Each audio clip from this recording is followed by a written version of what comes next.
ইমাম আহমদ ইবনে হাম্বল রাহিমাহুল্লাহকে বললেন, আপনি বলেন কোরআন সৃষ্টি। ইমাম আহমদ ইবনে হাম্বল বললেন, খলিফা, যেটা আল্লাহ বলে নাই, রাসূল বলে নাই, সেটা আমি বলবো না।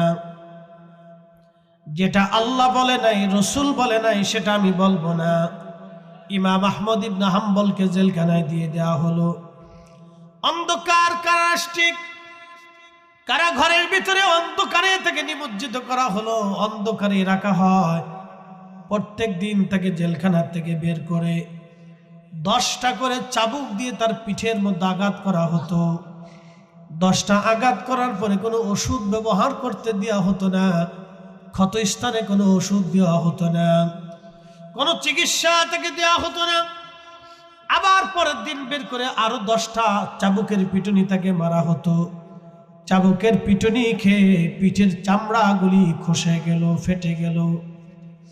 1 আর 2 বছর না, 4 বছর পর্যন্ত প্রত্যেক দিন 10টা করে যদি চাবুকের পিটুনি খায়, আপনি দেখেন 4 বছরে কত হাজার চাবুকের পিটুনি খেয়েছে। তারপরও তার জবান থেকে বলতে পারে নাই, বলাইতে পারে নাই কোরআন আল্লাহ সৃষ্টি। তিনি একটাই জবাব দিতেন, যেটা আল্লাহ বলে নাই, রাসূল বলে নাই, আমি মরে গেলেও সেটা বলবো না। একসাথে বলেন আল্লাহু আকবার। তেলের গাড়ি তেলে চলি,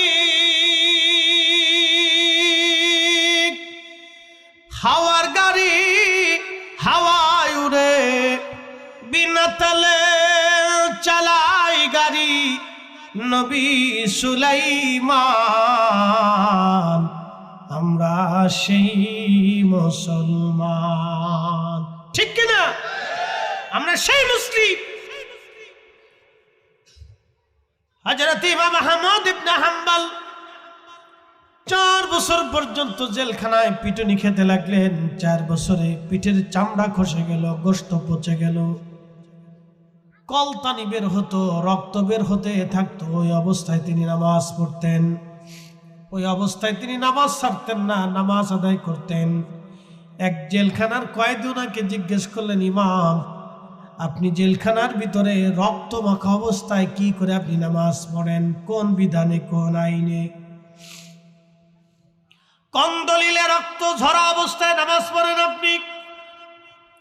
ইমাম আহমদ ইবনে হাম্বল জবাব দিলেন, হে আল্লাহর বান্দা ফারুক আজম হযরত ওমর রাদিয়াল্লাহু আনহু, ওনাকে যখন ছুরিকাঘাত করা হয়েছিল 3 দিন পর্যন্ত তিনি আহত ছিলেন, রক্ত বন্ধ হয় নাই, ওনার রক্তক্ষরণ হচ্ছিল।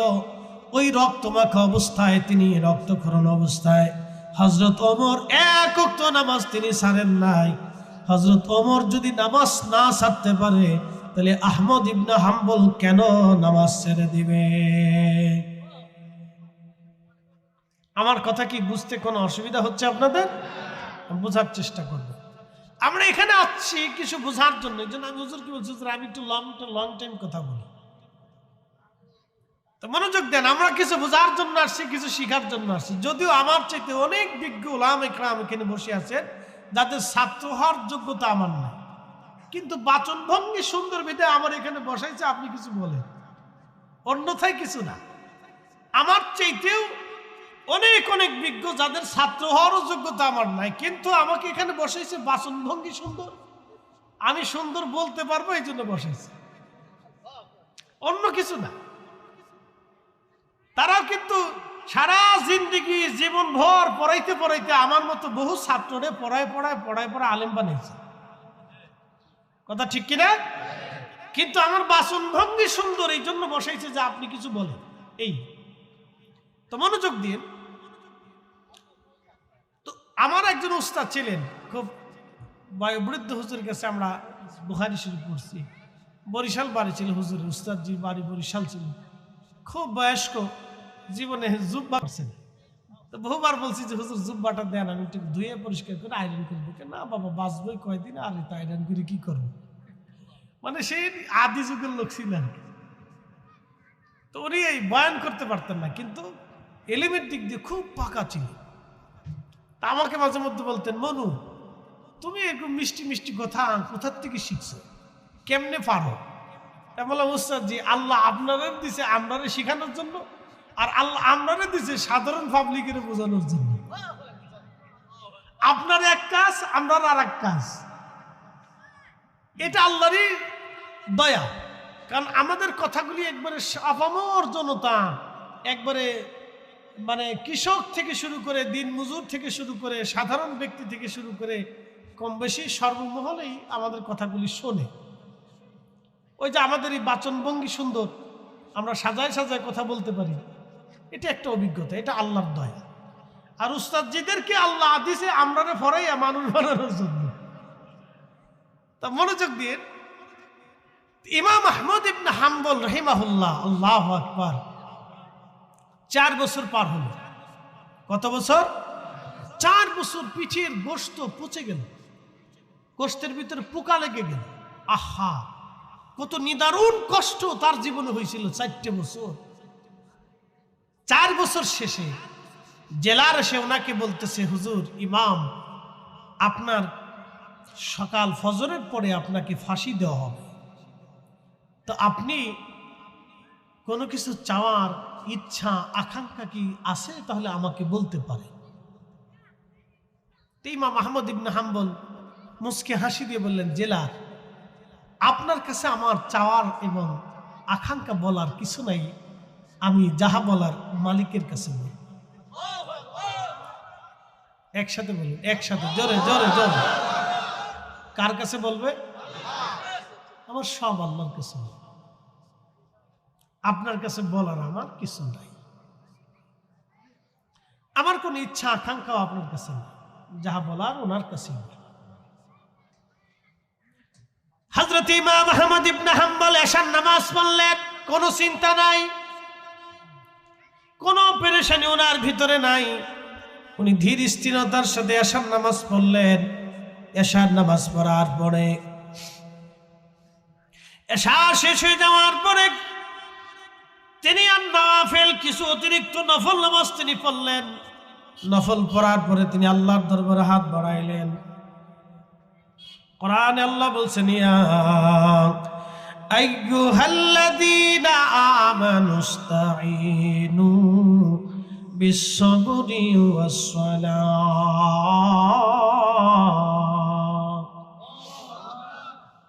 কোরআনে আল্লাহ বললেন, হে ইমানদার, আমি আল্লাহর সাহায্য নাও 2 পদ্ধতিতে, একটা সালাতের মাধ্যমে আর একটা সবরের মাধ্যমে।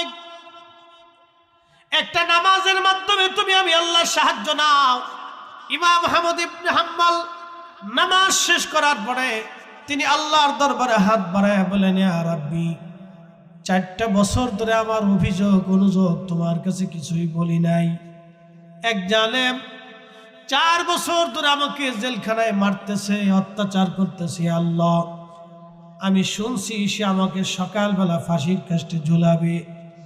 আল্লাহ, আমি আহমদ ইবনে হাম্বল তোমার গোলাম, রব্বুল আলামিন, যদি কোরআন তোমার সৃষ্টি হয় তাহলে আহমদ ইবনে হাম্বলকে তুমি হেদায়েত দাও, আর যদি কোরআন শরীফ তোমার সৃষ্টি না হয়, তোমার কালাম হয় রব্বুল আলামিন, তাহলে ওই জালেম বাচ্চাকে দুনিয়া থেকে বিদায় করে তার থেকে তুমি আমাকে পানাহ দাও, আমাকে হেফাজত করো আল্লাহ।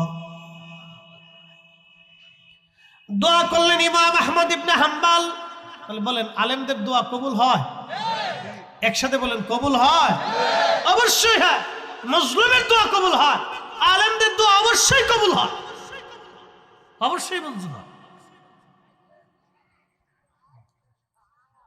আচ্ছা, আপনারা বলেন তো, যত আলেম, যে ঘরানারই আলেম হোক, কোন আলেম কি কোনোদিন হারামের পক্ষে কথা বলছে?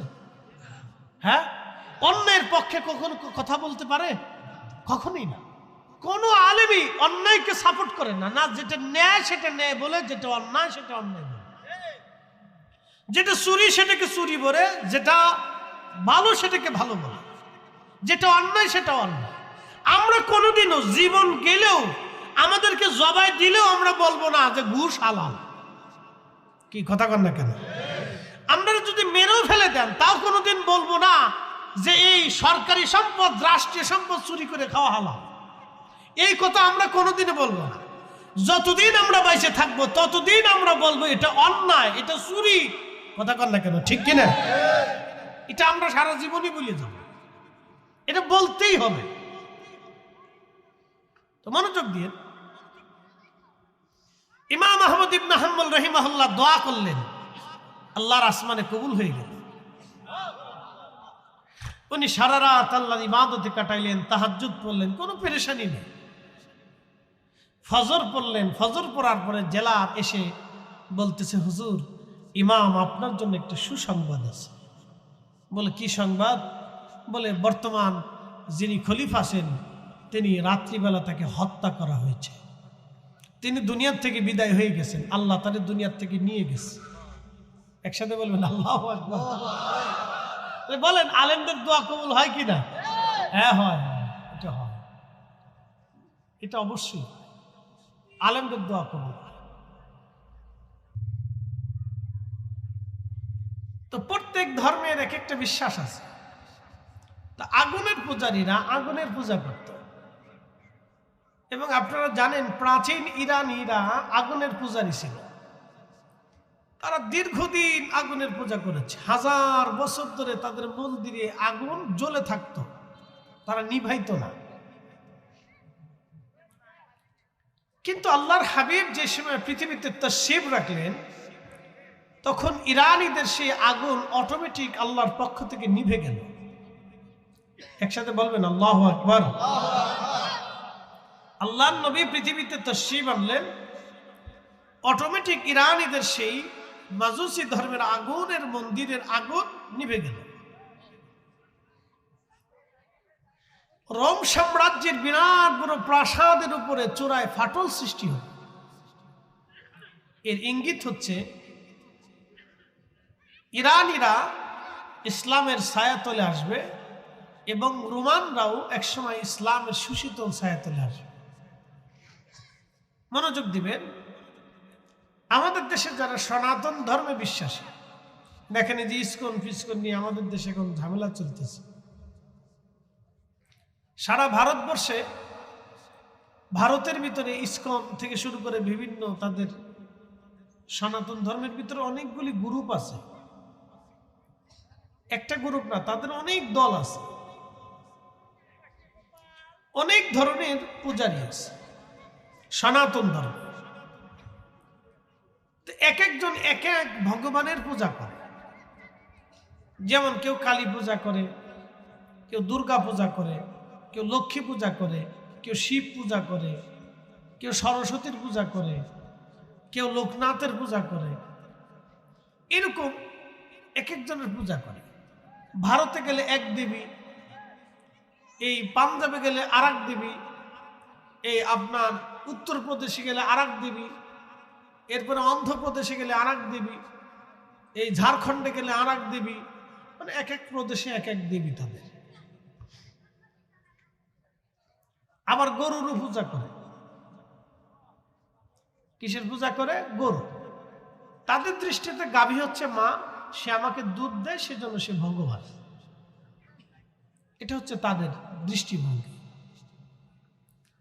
তো খুব মনোযোগ দিবেন, এইরকম দেবতা হতে হতে হতে হতে হতে হতে সনাতন ধর্মের দেবতা হয়েছে 33 কোটি। কত কোটি হয়েছে? আমার দিকে তাকাবেন, একটি হিসাব বুঝে যায়। সারা পৃথিবীতে হিন্দু আছে কত কোটি? 100 কোটি প্লাস, 120 কোটি ধরে। তো 33 কোটি যদি দেবতা হয়, তাহলে বান্দা ভাগে পেল কয়জন?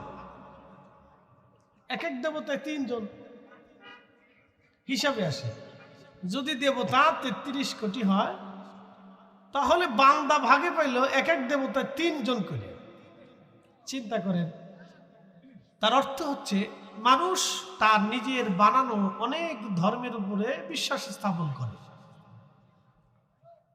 সনাতন ধর্মের একটা নীতি ছিল, বিশ্বাস ছিল, স্বামী মারা গেলে জীবন্ত তার স্ত্রীকে স্বামীর সাথে পুড়িয়ে মারা হতো। তাদের বিশ্বাস ছিল স্বামী স্বর্গে চলে যাচ্ছে, স্ত্রী কেন পড়ে থাকবে? স্বামীর সাথে স্ত্রীকেও একসাথে স্বর্গে পাঠানো হতো। তাহলে কি বুঝলেন? এটা কি স্রষ্টার বিধান হতে পারে, না এটা সৃষ্টির বিধান? সৃষ্টির, বানানো, মৌলিক কাল্পনিক। মনের একটা ইচ্ছা হলো যে স্বামী স্বর্গে চলে গেলে তাহলে স্ত্রী কেন পড়ে থাকে, তো সেই জন্য তারা জীবন্ত স্ত্রীকে স্বামীর সাথে পুড়িয়ে মারত। এইভাবে ভারত উপমহাদেশে হাজার হাজার বছরে সনাতন ধর্মের হাজার হাজার লক্ষ লক্ষ নারীর জীবন চলে গেল। সে নারী যে নিজেও জানে না যে কোন কারণে আমার জীবন্ত পুরুষের সাথে পুড়িয়ে মারা হলো। এরকম হাজার হাজার লক্ষ লক্ষ নারীর জীবন জীবন্ত অবস্থায় তাদেরকে পুড়িয়ে মেরে হত্যা করা হবে।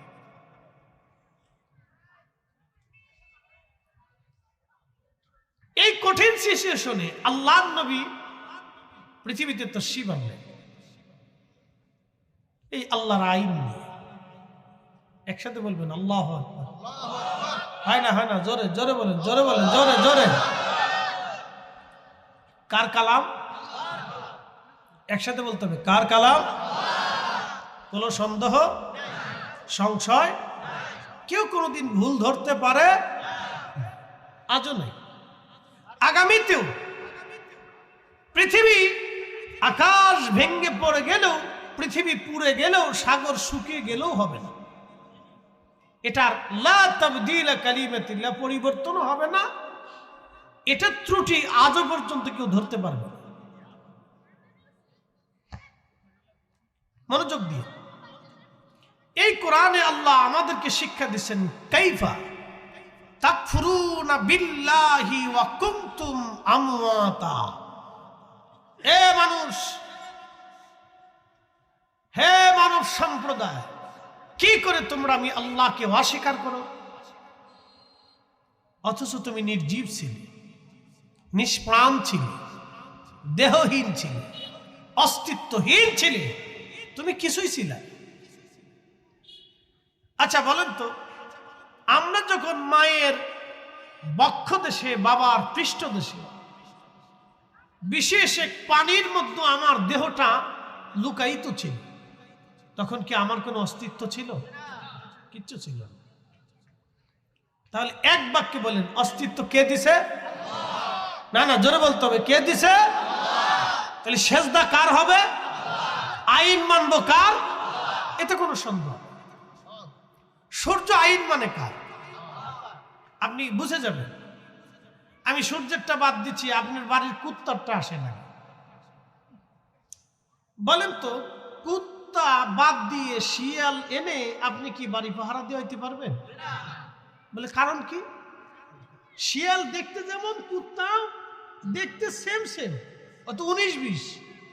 কিন্তু শিয়াল এনে কুত্তা বাদ দিয়ে আপনি বাড়ি পাহারা দিতে পারবেন না, মুরগিও পাহারা দিতে পারবেন। আপনি শিয়ালটা যত আদর করেই খাওয়ান, আর যত ওরে আদরই করেন, ও মুরগি চুরি করে ভাগবে। কি কথা ঠিক কিনা? আল্লাহ ওরে আইন দিছে, তুই জঙ্গলে থাকবি আর মানুষের মুরগি চুরি করবি। এটা আল্লাহ ওর জন্য হালাল করে দিছে। একসাথে বলবেন আল্লাহু আকবার। আল্লাহ ওর জন্য কি করছে? হালাল করছে। ও আল্লাহর আইনে জঙ্গলে থাকে। কুকুর আপনি লাঠি দিয়ে যতই পিটান, ও জঙ্গলে যাবে না। ও আপনার বাড়িতে পচা গলা মন্দ ভালো সব খেয়ে, এই যে প্রচন্ড শীতের ভিতরে আপনি যখন কম্বল মুড়ি দিয়ে ঘুমান, ও তখন আপনার বাড়ির উঠানে ঠান্ডা মাটির মধ্যে কাঁপে আর ঘুমান, আর আপনার বাড়ির পাহারা দেয়। কারণ আল্লাহর আইনে কুত্তাকে আল্লাহ আপনার বাড়ি পাহারা দেওয়ার জন্য নিয়োজিত করে রাখছে। একসাথে বলবেন আল্লাহু আকবার। কুকুর কার আইন মানে? না, একসাথে বলতে হবে, কার আইন মানে? আল্লাহর ফয়সালা মানে। কিন্তু আমরা মানুষই শুধু আল্লাহর ফয়সালা মানি না। ওয়াজ বেশি সময় লাগে না, শুধু আপনার হৃদয় থেকে যদি অনুভূতি আসে, তো এমনিতেই আপনার সেজদায় মাথা অবনত হবে। এই জন্য তাসাউফে, তরিকতে তাসাউফে একটা আমাদের জন্য সবক আছে।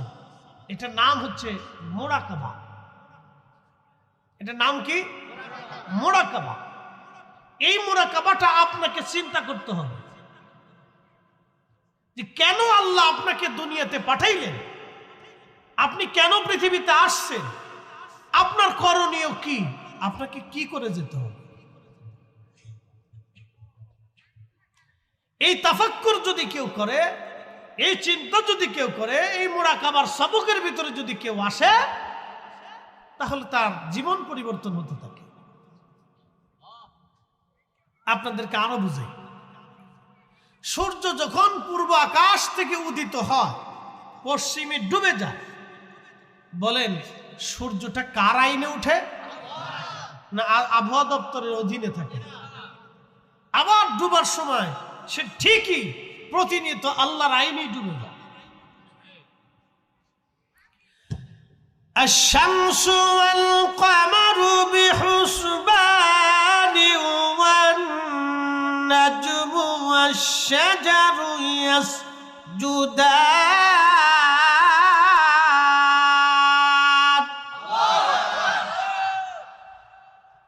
الشمس والقمر بحسبان।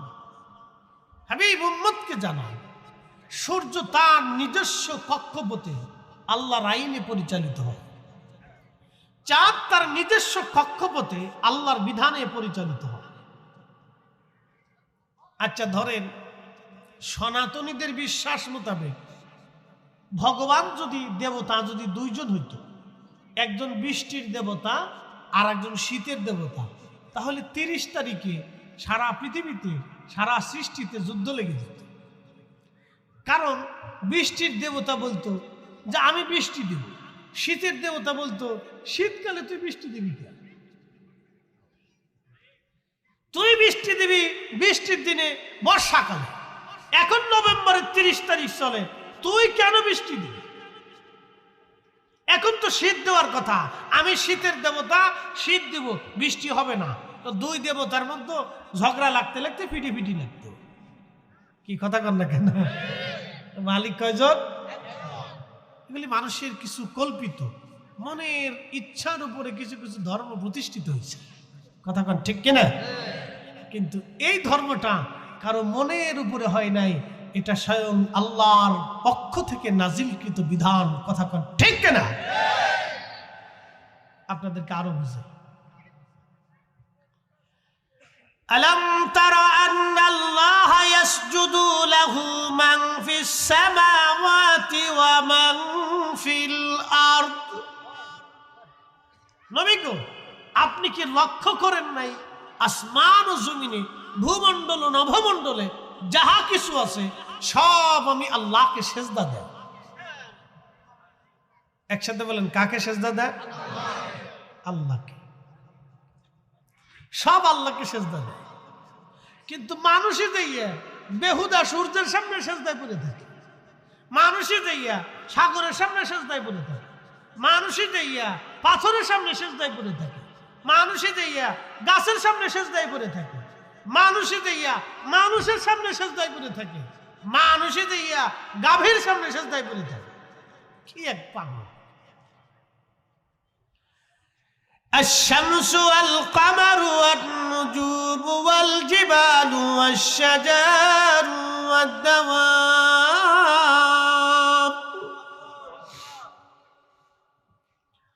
والدواب وكثير من الناس।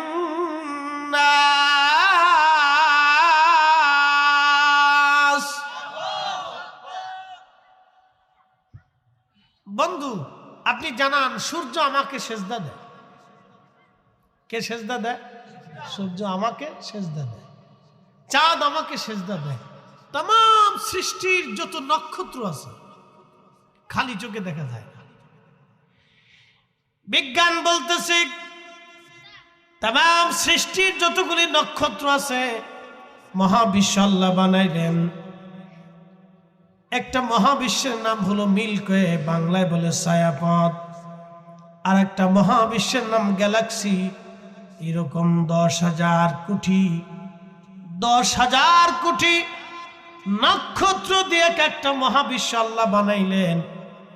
আসমান জগতের ভিতরে বিজ্ঞানের গবেষণা অনুযায়ী 10,000 কোটি মহাবিশ্ব আল্লাহ বানিয়ে রেখেছেন। যত হাজার বিলিয়ন কোটি নক্ষত্র মহাশূন্যের ভিতরে বিদ্যমান, আমার রাব আমার আল্লাহ বলতেছেন সব আমি আল্লাহকে সেজদা দেয়, এবং আমি আল্লাহর আইন মেনে চলে। পাহাড় আমি আল্লাহকে সেজদা দেয়, গাছ আমি আল্লাহকে সেজদা দেয়, সমস্ত প্রাণীকুল আমি আল্লাহকে সেজদা দেয়, এবং কিছু মানুষ আমি আল্লাহকে সেজদা দেয়। শহীদপুরবাসী, শহীদপুর দরবারের মুহিব্বিন খুবই মনোযোগের সাথে কথাগুলি শুনবেন। সূর্য আল্লাহকে সেজদা দেয়, চাঁদ আল্লাহকে সেজদা দেয়, তামাম নক্ষত্র মণ্ডলী আল্লাহর আইন মেনে চলে। কখনো সূর্য চাঁদের পথে আসে না, চাঁদ সূর্যের পথে কখনো যায় না। প্রতিনিয়ত সাগরে মহাসাগরে জোয়ার আসে, আবার আল্লাহর আইনে জোয়ার আসে, আল্লাহর আইনে জোয়ার আবার চলে যায়, ভাটি আবার আসে, জোয়ার শেষে আবার ভাটি আসে। এগুলি আল্লাহর আইনে পরিচালিত হয়। তামাম মাখলুকাত আমার আল্লাহ তার আইনে পরিচালিত করেন। আপনি দেখবেন বাড়িতে বিড়াল পালেন, এই বিড়াল আল্লাহর আইনে পরিচালিত হয়, কিন্তু আপনি বন বিড়াল এনে বাড়িতে ইঁদুর পাহারা দেওয়াইতে পারবেন না, কিন্তু বাড়ির বিড়াল দিয়ে আপনি বাড়ি পাহারা দেওয়াইতে পারবেন। আপনি একটু লক্ষ্য করে দেখবেন, বিড়াল শত শত মাইল যদিও হাঁটে, ওর পায়ের মধ্যেও দেখবেন ময়লা লাগে না। আপনি একটু খেয়াল করে দেখবেন, বিড়াল অনেক জায়গাতে হেঁটে হেঁটে যাচ্ছে, কিন্তু ওর পায়ে কখনো ময়লা লাগবে না, পায়খানায় পাড়া দিবে না, আবর্জনার ভিতরে পাড়া দিবে না, দেখবেন। একসাথে বলবেন আল্লাহু আকবার। কারণ কি? এই বিড়ালটা আবার আপনার বিছনার ভিতরে যে আপনার কোলের মধ্যে ঘুমোচ্ছে। আপনি আল্লাহর ফায়সালা দেখলে, গবেষণা করলে আপনি মাথা এমনিতেই সেজদায় মাথা নত হয়ে আসবে, এমনিতেই মাথা নত হয়ে আসবে। এই যে শীত আসতেছে, আল্লাহ ইচ্ছা করলে একদিনে সব শীত দিতে পারতেন, কিন্তু তা না দিয়ে ধীরে ধীরে ধীরে ধীরে ধীরে ধীরে সময় দিতেছে। যদি এক রাতে হঠাৎ করে শীত দিতেন, তাহলে বাংলাদেশের যত বৃদ্ধ মানুষ আছে তার অধিক 90% বৃদ্ধ মারা যেত, শিশুরা মারা যেত, অসুস্থরা মারা যেত। হঠাৎ শীত পড়লে অধিক লোক অসুস্থ হয়ে পড়ত। আল্লাহ ধীরে ধীরে ধীরে ধীরে আপনার শরীরের সাথে যাতে ম্যাচিং হয়, সেই জন্য আল্লাহ ধীরে ধীরে ধীরে ধীরে শীত দিচ্ছেন। আবার নেওয়ার সময় আল্লাহ ধীরে ধীরে ধীরে ধীরে শীত নিয়ে যাচ্ছে। এত কিছু করার পরও মানুষ কেন জানি বুঝে না, মানুষ বুঝতে চেষ্টা করে না। কিন্তু আপনি দেখেন সমস্ত সৃষ্টিগুলি সে আল্লাহর দেওয়া বিধান মোতাবেক চলতে থাকে, সে আল্লাহর বিধানের বাহিরে সে যায় না। প্রিয় বন্ধুগণ, মনোযোগ দিবেন। আমার রব আমার আল্লাহ কোরআনে বললেন, কাইফা তাকফুরুনা বিল্লাহি ওয়া কুনতুম আমওয়াতা। তুমি নির্জীব ছিলে, তোমাকে আমি নির্জীব রেখেছিলাম, নিষ্প্রাণ ছিলে তুমি, তোমার দেহ ছিল না, জীবন ছিল না, অস্তিত্ব ছিল না। আজকে তুমি ক্ষমতা নিয়ে বড়াই করো, অর্থ নিয়ে অহংকার তুমি দেখাও, এগুলি তোমার কিছুই ছিল না। তুমি নির্জীব ছিলে, নিষ্প্রাণ ছিলে, তুমি কিছুই ছিলে না। আচ্ছা, আপনারা বলেন তো, ক্ষমতা কে দেয়? না না, একসাথে বলতে হবে, কে দেয়? কে কে কে? এই কোরআনে আল্লাহ ফায়সালা করছে, কুলিল্লাহুম্মা মালিকাল মুলক। আপনি বলে দেন, ওই মুলকের মালিক আমি আল্লাহ। তুতিল মুলকা মান তাশা, আমি যাকে খুশি তাকে রাজত্ব দিই, রাজা বানাই, প্রেসিডেন্ট বানাই, প্রধানমন্ত্রী বানাই। তুইজ্জু মান তাশা, এবং যার কাছ থেকে খুশি এটা সিনাই নিয়ে যাই। একসাথে বলবেন আল্লাহু আকবার। না না না না, জোরে জোরে জোরে বলেন, জোরে জোরে। কে সিনাই না? কে সিনাই না? সাবেক প্রধানমন্ত্রী তিনি জানতেন না 1 ঘন্টা আগেও যেতে নাকি চলে যেতে হবে। কি কথা কন না কেন? এটাই ফায়সালা, এটাই ফায়সালা। ইমাম আহমদ ইবনে হাম্বল, শুনেন, আমাদের তো কালেমার জন্য, ইসলামের জন্য তেমন কিছু কষ্ট করতে হয় না, আমাদের কোনো কষ্টই নেই। ইমাম আহমদ ইবনে হাম্বল রাহিমাহুল্লাহ কোরআনের একটা আকীদা মাসালার জন্য 4 বছর পর্যন্ত জেল খাটছে আর পিটুনি খেয়েছে। আমি আপনাকে তার ইতিহাস শোনাচ্ছি। এই যে আমার হাতে যে কোরআন শরীফ দেখতেছেন, এটার পৃষ্ঠাটা কাগজের। এই কাগজটা এটা সৃষ্টি, এর ভিতরে যেই অক্ষরগুলি আছে এই কালি দিয়ে লেখা, এই কালিগুলি সৃষ্টি। কিন্তু যেই কথাগুলি আছে, ইয়াসআলুনাকা আনিশ শাহরিল হারাম, এই যে কথাগুলি আল্লাহ লেখছেন, যুজ্জিনা লিল্লাযীনা কাফারু ওয়াল হায়াতুদ দুনিয়া, এই যে কথাগুলি আল্লাহ লেখছেন, এই কথাগুলি কোনো সৃষ্টি না, এটা আল্লাহর জবানের কালাম। একসাথে বলেন আল্লাহু আকবার। কার কালাম? ওয়াল্লাযীনা ইউমিনুনা বিমা উনজিলা ইলাইকা, ও নবী আপনার উপরে যাহা নাজিল করেছি, অবতীর্ণ হয়েছে, এই কোরআনের প্রত্যেকটা আয়াতকে, বিধানকে আপনার উম্মতকে বিশ্বাস করতেই হবে। একসাথে বলবেন আল্লাহু আকবার। বিশ্বাস করতেই হবে, জোরে বলেন বিশ্বাস করতেই হবে, বিশ্বাস করতেই হবে। তাহলে কোরআন কার কালাম? যেহেতু এটা আল্লাহর কালাম, অতএব এটা সৃষ্টি না, এটা কালামুল্লাহ, মালিকের কালাম। তো তৎকালীন খলিফা ইমাম আহমদ ইবনে হাম্বল রাহিমাহুল্লাহকে বললেন, আপনি বলেন কোরআন সৃষ্টি। ইমাম আহমদ ইবনে হাম্বল বললেন, খলিফা যেটা আল্লাহ বলে নাই, রাসূল বলে নাই, সেটা আমি বলবো না। যেটা আল্লাহ বলে নাই, রাসূল বলে নাই, সেটা আমি বলবো না। ইমাম আহমদ ইবনে হাম্বলকে জেলখানায় দিয়ে দেওয়া হলো। অন্ধকার কারাষ্টিক কারাঘরের ভিতরে অন্ধকারে থেকে নিমজ্জিত করা হলো, অন্ধকারে রাখা হয়। প্রত্যেক দিন তাকে জেলখানা থেকে বের করে 10টা করে চাবুক দিয়ে তার পিঠের মধ্যে আঘাত করা হতো। 10টা আঘাত করার পরে কোনো ওষুধ ব্যবহার করতে দেওয়া হতো না, ক্ষত স্থানে কোনো ওষুধ দেওয়া হতো না, কোনো চিকিৎসা তাকে দেওয়া হতো না। আবার পরের দিন বের করে আরো 10টা চাবুকের পিটুনি তাকে মারা হতো। চাবুকের পিটুনি খেয়ে পিঠের চামড়াগুলি খসে গেল, ফেটে গেল।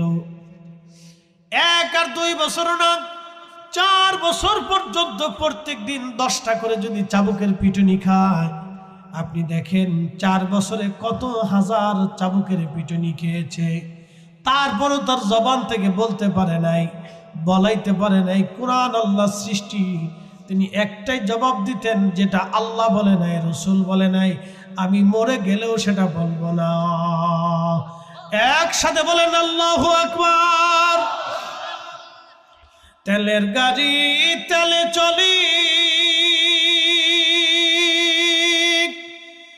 হাওয়ার গাড়ি হাওয়ায় উড়ে, বিনা তেলে চালাই গাড়ি নবী সুলাইমান,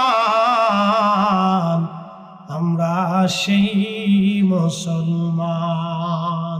ঠিক কিনা? আমরা সেই মুসলিম। হযরত ইমাম আহমদ ইবনে হাম্বল 4 বছর পর্যন্ত জেলখানায় পিটুনি খেতে লাগলেন। 4 বছরে পিঠের চামড়া খসে গেল, গোশত পচে গেল, কলতানি বের হতো, রক্ত বের হতে থাকতো। ওই অবস্থায় তিনি নামাজ পড়তেন, ওই অবস্থায় তিনি নামাজ ছাড়তেন না, নামাজ আদায় করতেন। এক জেলখানার কয়েদি ওনাকে জিজ্ঞেস করলেন, ইমাম আপনি জেলখানার ভিতরে রক্ত মাখা অবস্থায় কি করে আপনি নামাজ পড়েন? কোন বিধানে, কোন আইনে, কোন দলিলে রক্ত ঝরা অবস্থায় নামাজ পড়েন আপনি? ইমাম আহমদ ইবনে হাম্বল জবাব দিলেন, হে আল্লাহর বান্দা ফারুক আজম হযরত ওমর রাদিয়াল্লাহু আনহু, ওনাকে যখন ছুরিকাঘাত করা হয়েছিল 3 দিন পর্যন্ত তিনি আহত ছিলেন, রক্ত বন্ধ হয় নাই, ওনার রক্তক্ষরণ হচ্ছিল। ওই রক্তমাখা অবস্থায়, তিনি রক্তক্ষরণ অবস্থায় হযরত ওমর 1 ওয়াক্ত নামাজ তিনি ছাড়েন নাই। হযরত ওমর যদি নামাজ না ছাড়তে পারে, তাহলে আহমদ ইবনে হাম্বল কেন নামাজ ছেড়ে দিবে? আমার কথা কি বুঝতে কোনো অসুবিধা হচ্ছে আপনাদের? বোঝার চেষ্টা করব। আমরা এখানে আসছি কিছু বোঝার জন্য। এই জন্য আমি হুজুর কি বলছি, হুজুর আমি একটু লং টাইম কথা বলি, তো মনোযোগ দেন। আমরা কিছু বোঝার জন্য আসছি, কিছু শিখার জন্য আসছি। যদিও আমার চাইতে অনেক বিজ্ঞ উলামা ইকরাম এখানে বসে আছেন যাদের ছাত্র হওয়ার যোগ্যতা আমার নাই, কিন্তু বাচন ভঙ্গি সুন্দর বিধে আমার এখানে বসাইছে, আপনি কিছু বলেন, অন্যথায় কিছু না। আমার চাইতেও অনেক অনেক বিজ্ঞ যাদের ছাত্র হওয়ারও যোগ্যতা আমার নাই, কিন্তু আমাকে এখানে বসাইছে, বাচন ভঙ্গি সুন্দর, আমি সুন্দর বলতে পারবো, এই জন্য বসাইছে, অন্য কিছু না। তারাও কিন্তু সারা জিন্দিগি জীবন ভর পড়াইতে পড়াইতে আমার মতো বহু ছাত্ররে পড়ায় আলেম বানিয়েছে, কথা ঠিক কিনা? কিন্তু আমার বাচন ভঙ্গি সুন্দর, এই জন্য বসাইছে যে আপনি কিছু বলেন। এই তো মনোযোগ দিন। তো আমার একজন উস্তাদ ছিলেন, খুব বয়োবৃদ্ধ হুজুরের কাছে আমরা বুখারী শরীফ পড়ছি। বরিশাল বাড়ি ছিল হুজুরের, উস্তাদজির বাড়ি বরিশাল ছিল, খুব বয়স্ক, জীবনে জুব্বা করছেন। তো বহুবার বলছি যে হুজুর জুব্বাটা দেন, আমি একটু ধুয়ে পরিষ্কার করে আয়রন করবো। না বাবা, বাঁচবই কয়দিন, আর এটা আয়রন করে কি করবো? মানে সেই আদি যুগের লোক ছিলেন। তো উনি এই বয়ান করতে পারতেন না, কিন্তু এলিমের দিক দিয়ে খুব পাকা ছিল। তা আমাকে মাঝে মধ্যে বলতেন, মনু তুমি এরকম মিষ্টি মিষ্টি কথা কোথার থেকে শিখছো, কেমনে পারো? তা বললাম, উস্তাদজি আল্লাহ আপনারা দিছে আপনারা শেখানোর জন্য, আর আল্লাহ আপনারা দিছে সাধারণ পাবলিকের বোঝানোর জন্য। আপনার এক কাজ, আমরা আর এক কাজ, এটা আল্লাহরই দয়া। কারণ আমাদের কথাগুলি একবারে আপামর জনতা, একবারে মানে কৃষক থেকে শুরু করে দিন মজুর থেকে শুরু করে সাধারণ ব্যক্তি থেকে শুরু করে কম বেশি সর্বমহলেই আমাদের কথাগুলি শোনে। ওই যে আমাদের এই বাচনভঙ্গি সুন্দর, আমরা সাজায় সাজায় কথা বলতে পারি, এটা একটা অভিজ্ঞতা, এটা আল্লাহর দয়া। আর উস্তাদজিদেরকে আল্লাহ দিছে আমরা ফরাইয়া মানুষ বানানোর জন্য। তা মনোযোগ দিয়ে, ইমাম আহমদ ইবনে হাম্বল রাহিমাহুল্লাহ, আল্লাহু আকবার, 4 বছর পার হলো। কত বছর? 4 বছর। পিঠের গোশত পচে গেল, গোশতের ভিতরে পোকা লেগে গেল। আহা, কত নিদারুণ কষ্ট তার জীবনে হয়েছিল 4 বছর। 4 বছর শেষে জেলার এসে ওনাকে বলতেছে, হুজুর ইমাম, আপনার সকাল ফজরের পরে আপনাকে ফাঁসি দেওয়া হবে, তো আপনি কোনো কিছু চাওয়ার ইচ্ছা আকাঙ্ক্ষা কি আছে, তাহলে আমাকে বলতে পারে। তো ইমাম আহমদ ইবনে হাম্বল মুস্কে হাসি দিয়ে বললেন, জেলার, আপনার কাছে আমার চাওয়ার এবং আকাঙ্ক্ষা বলার কিছু নাই, আমি যাহা বলার মালিকের কাছে বলি। একসাথে বলুন, একসাথে, জোরে জোরে জোরে। কার কাছে বলবে? আমার সব আল্লাহর কাছে। আপনার কাছে বলার আমার কিছু নাই, আমার কোন ইচ্ছা আকাঙ্ক্ষাও আপনার কাছে নেই, যাহা বলার ওনার কাছে। হযরত ইমাম আহমদ ইবনে হাম্বল এশার নামাজ পড়লেন, কোনো চিন্তা নাই, কোনো পেরেশানি ওনার ভিতরে নাই। উনি ধীর স্থিরতার সাথে এশার নামাজ পড়লেন। এশার নামাজ পড়ার পরে, এশা শেষ হয়ে যাওয়ার পরে তিনি আর নফল কিছু অতিরিক্ত নফল নামাজ তিনি পড়লেন। নফল পড়ার পরে তিনি আল্লাহর দরবারে হাত বাড়াইলেন। কোরআনে আল্লাহ বলছেন, ইয়া আইয়ুহাল্লাযীনা আমানুস্তাঈনু বিস-সাবরি ওয়াস-সালাহ।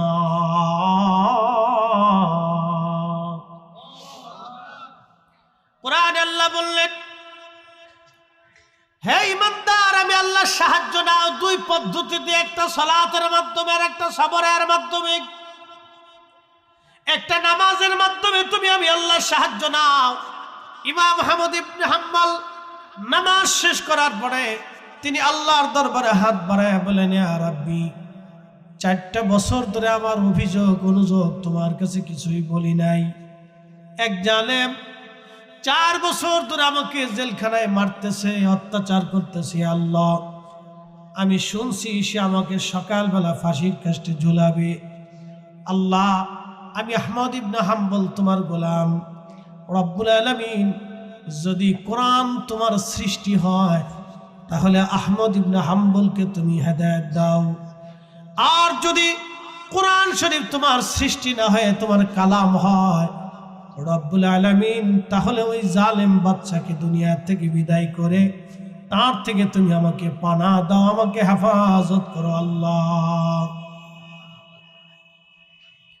দোয়া করলেন ইমাম আহমদ ইবনে হাম্বল। তাহলে বলেন, আলেমদের দোয়া কবুল হয়? একসাথে বলেন, কবুল হয়? অবশ্যই হয়। মজলুমের দোয়া কবুল হয়, আলেমদের দোয়া অবশ্যই কবুল হয়, অবশ্যই মঞ্জুর হয়। আচ্ছা, আপনারা বলেন তো, যত আলেম, যে ঘরানারই আলেম হোক, কোন আলেম কি কোনোদিন হারামের পক্ষে কথা বলছে? হ্যাঁ, অন্যের পক্ষে কখনো কথা বলতে পারে? কখনোই না। কোন আলেমই অন্যায়কে সাপোর্ট করে না। না, যেটা ন্যায় সেটা ন্যায় বলে, যেটা অন্যায় সেটা অন্যায় বলে, যেটা চুরি সেটাকে চুরি বলে, যেটা ভালো সেটাকে ভালো বলে, যেটা অন্যায় সেটা অন্যায়। আমরা কোনোদিনও জীবন গেলেও, আমাদেরকে জবাই দিলেও আমরা বলবো না যে ঘুষ হালাল। কি কথা কন না কেন? আমরা যদি মেরেও ফেলে দেন তাও কোনোদিন বলবো না যে এই সরকারি সম্পদ, রাষ্ট্রীয় সম্পদ চুরি করে খাওয়া হালাল। এই কথা আমরা কোনোদিনও বলবো না। যতদিন আমরা বাইসে থাকবো ততদিন আমরা বলবো এটা অন্যায়, এটা চুরি। কথা কন না কেন? ঠিক কিনা? এটা আমরা সারা জীবনই বলে যাব, এটা বলতেই হবে। তো মনোযোগ দিয়ে ইমাম আহমদ ইবনে হাম্বল রাহিমাহুল্লাহ দোয়া করলেন, আল্লাহর আসমানে কবুল হয়ে গেল। উনি সারা রাত আল্লাহর ইবাদতে কাটাইলেন, তাহাজ্জুদ পড়লেন, কোনো পেরেশানি নেই। ফজর পড়লেন, ফজর পড়ার পরে জেলার এসে বলতেছে, হুজুর, ইমাম আপনার জন্য একটা সুসংবাদ আছে। বলে, কি সংবাদ? বলে, বর্তমান যিনি খলিফা আছেন তিনি রাত্রিবেলা তাকে হত্যা করা হয়েছে। তিনি দুনিয়ার থেকে বিদায় হয়ে গেছেন, আল্লাহ তাদের দুনিয়ার থেকে নিয়ে গেছে। একসাথে বলবেন আল্লাহু আকবার। বলেন, আলেমদের দোয়া কবুল হয় কিনা? হ্যাঁ, হয়, এটা হয়, এটা অবশ্যই আলেমদের দোয়া কবুল হয়। প্রিয় উপস্থিতি, মনোযোগ দিবেন। পরের খলিফা এসে জেলারকে হুকুম করলেন, তাড়াতাড়ি ইমামকে বের করে নিয়ে আসেন, ওনাকে আর জেলখানায় রাখা যাবে না। জেল থেকে বের করার পরে উনি নির্দেশ দিলেন, চিকিৎসককে বললেন ইমামের চিকিৎসায় যেন কোনো ত্রুটি না হয়, সর্বোচ্চ মেধা দিয়ে, চিকিৎসা শাস্ত্রের মেধা দিয়ে তার চিকিৎসা করবেন। আহা, ওনার জীবনীর মধ্যে ওনার গোশতগুলি জায়গায় জায়গায় পচে গিয়েছিল, জায়গায় জায়গায় পচে গিয়েছিল। চিকিৎসক ছুরি দিয়ে কেটে কেটে কেটে কেটে পচা গোশতগুলি ফেলে দিয়ে তারপরে ওইখান দিয়ে ওষুধ লাগিয়ে চিকিৎসা করিয়েছিলেন। 4 বছর পর্যন্ত একটার পর একটা পিটুনি পিটুনি খেয়েছে। শুনলে খুশি হবেন, 4 বছরই জেলখানার ভিতরে 80 বার আল্লাহর নবী ওনার সাথে দেখা করে গেছে। না না, জোরে জোরে জোরে বলেন আল্লাহু আকবার। কতবার? 80 বার এসে আল্লাহর নবী তার সাথে দেখা করে গেছে। ইলমুদ্দিন এক অশিক্ষিত যুবক, কাঠ মিস্ত্রি, জুগাইলে ছিল। আমাদের ফরিদপুরের ভাষায় বলে জুগাইল্লা, সাতপুরে কি বলে? জুগালি না, জুগালি। তো কাঠ মিস্ত্রি জুগালি ব্রিটিশ আমলে কত 100 টাকা বেতন পাইত, ও দিন আনতো, দিন খাইত। ভারতের এক সনাতন ধর্মের এক লেখক, তিনি বই লিখলো রঙ্গিলা রসুল। রঙ্গিলা রসুল দেখে আল্লাহর হাবিবের চরিত্রে সে বাজে বাজে কথা বলল। সে বুঝাইতে চাইলো যে মুহাম্মদ সাল্লাল্লাহু আলাইহি সাল্লাম আল্লাহর পেয়ারা রসুল, অধিক পরিমাণে বিয়ে করেছিলেন তিনার কাম পিপাসা, নিজের খায়েশ মনোবাসনা পূরণ করার জন্য। লা হাওলা ওয়ালা কুওয়াতা ইল্লা বিল্লাহ আলিয়্যিল আযীম। কথা ভালো করে বুঝবেন, আল্লাহর হাবিবের যতজন স্ত্রী ছিলেন, আমাদের আম্মা, আমাদের মা, আমাদের কি, জোরে বলেন, আমাদের মা।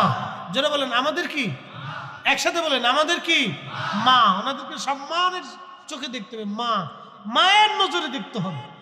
আমার রসুলের যতজন স্ত্রী ছিলেন উম্মাহাতুল মুমিনিন, আমাদের মা। একজন মা ছিলেন বৃদ্ধা, তিনি হযরত সাউদা রাদিয়াল্লাহু আনহা। বৃদ্ধা, চামড়া ঘুষিয়ে গেছে। আচ্ছা বলেন তো, একজন মানুষের বৃদ্ধা একজন নারী দিয়ে বিয়ে করার কি প্রয়োজনীয়তা আছে? তাকে বিয়ে করে আল্লাহ রসুল আশ্রয় দিয়েছিলেন। আমাদের আম্মাজান আয়েশা সিদ্দিকা সবচেয়ে কম বয়সী ছিলেন, নবী বিয়ে করতে চান না।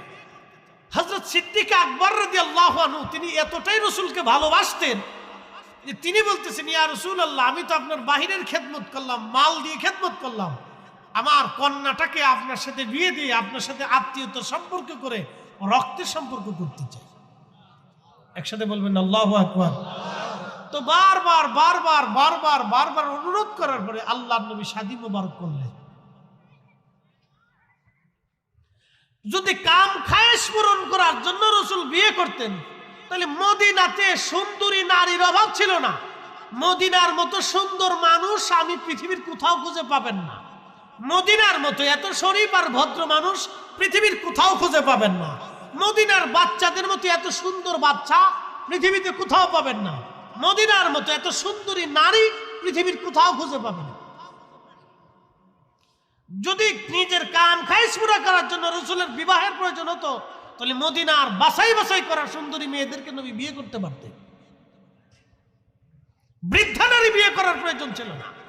25 বছর বয়সে 40 বছরের আম্মাজান খাদিজাতুল কুবরাকে শাদী করার দরকার ছিল না।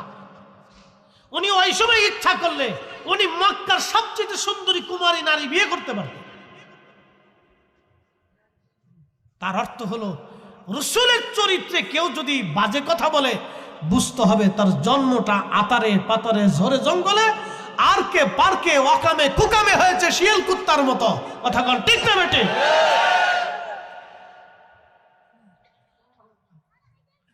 প্রিয় হাজিরিন, ইলমুদ্দিন পাকিস্তানের লাহোরে, অবিভক্ত ভারত পাকিস্তান তখন ব্রিটিশ আমল। লাহোরে বসে চিন্তা করল, তাহলে আর তাকে বাঁচিয়ে রাখা যাবে না, গুস্তাকে রাসূলকে দুনিয়ার থেকে বিদায় করে দেওয়া হবে। সে অনেক কষ্ট করে ধারালো ছুরি, একটা ছোট্ট ছুরি কিনে নিল। সুদূর লাহোর থেকে কলেজার ভিতরে রসুল প্রেম তার দাও দাও করে জ্বলতেছে। হয় আমি মরবো, না হয় সে মরবে, হয় আমি মরবো, না হয় সে মরবে।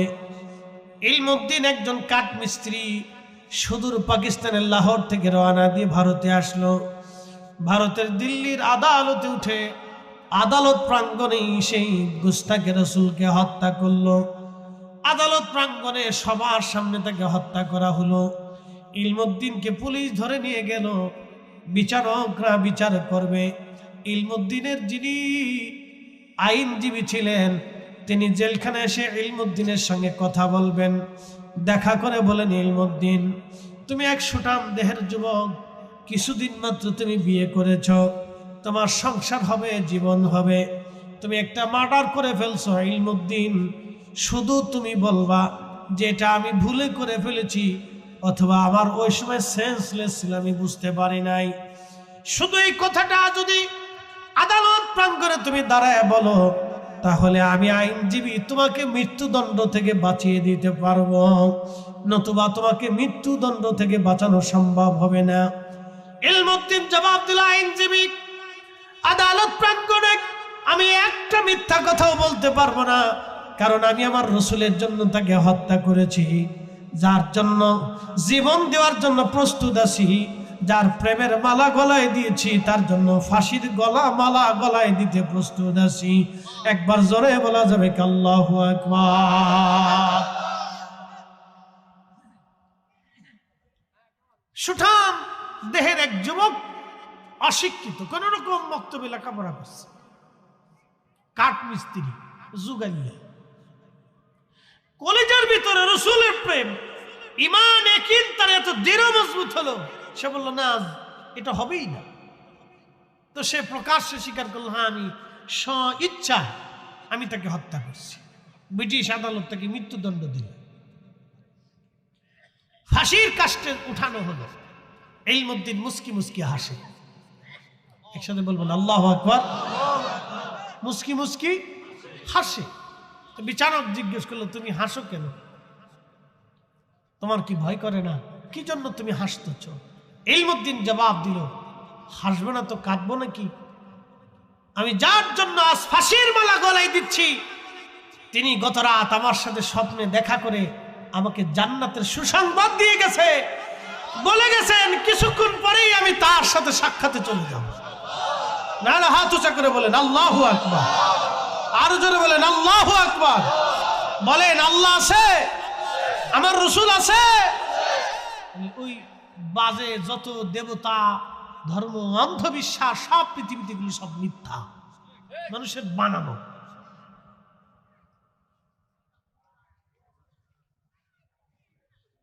আপনি চিন্তা করেন যে একটা ল্যাংটা বসে রয়েছে, ল্যাংটা ভারতে দেখবে ল্যাংটা সাধু ল্যাংটা হয়ে তার অস্ত্রপাতি নিয়ে বসে রয়েছে।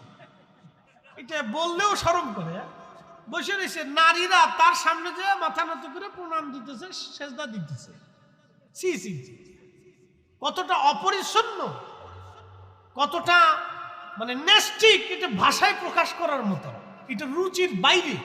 কি কথা কন না কেন, ঠিক কিনা? তো নারী তার সামনে যে মাথা নত করে সেজদা করে নিচ্ছে।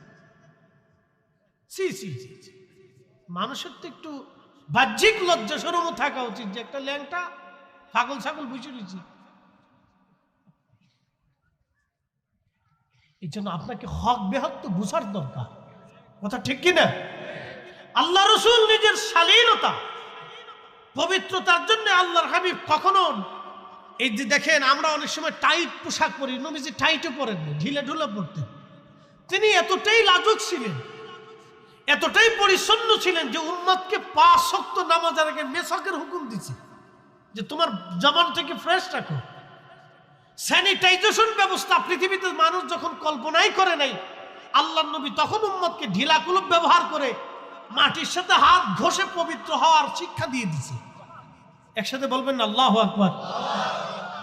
আর সেই শিক্ষার উপরে 1450 বছর পরে আইসা মানুষ যখন শিক্ষায় শিক্ষিত হলো, জ্ঞানে জ্ঞানী হলো, তখন মানুষ একটা ল্যাংটা সাধুর সামনে উলঙ্গ, তার সামনে যে একজন নারী মাথা নত করে সেজদার মধ্যে করে দিচ্ছে। সি সি সি সি আপনাকে মানে এগুলো দেখলেও লজ্জা করা উচিত যে এটা কি করে হয়।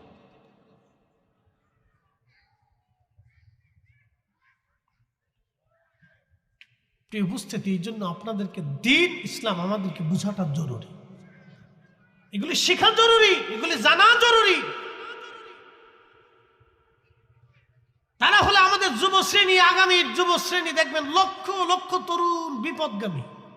বলে হুজুর কারণ কি?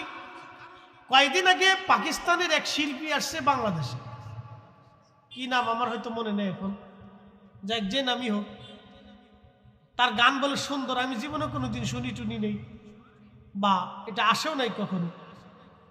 তো তার গান শোনার জন্য ঢাকা শহরে বিভিন্ন শহর থেকে যুবতী নারীরা, অধিক নারী প্যান্ট শার্ট পরা, আহা, হায়ার এডুকেটেড পার্সন, শিক্ষিত ভদ্র ফ্যামিলির, ধনী ফ্যামিলির মেয়েরা অর্ধ উলঙ্গ হয়ে তার গান শোনার জন্য এই লেডা লেডি, কুত্তা কুত্তি, খারাপ ভাষা ব্যবহার করতে বাধ্য হলাম, যুবক যুবতী একসাথে হাজার হাজার লক্ষ লক্ষ।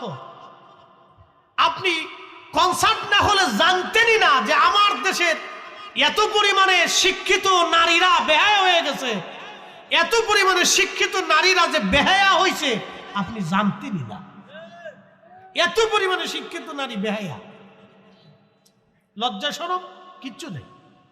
প্রকাশ্যে আপনি চিন্তা করতে পারবেন যে প্রকাশ্যে হাজার হাজার যুবক যুবতীদের ভিতরে তারা প্রকাশ্যে যুবক যুবতী একসাথে নাচানাচি ডলাডলি টলাডলি করতেছে।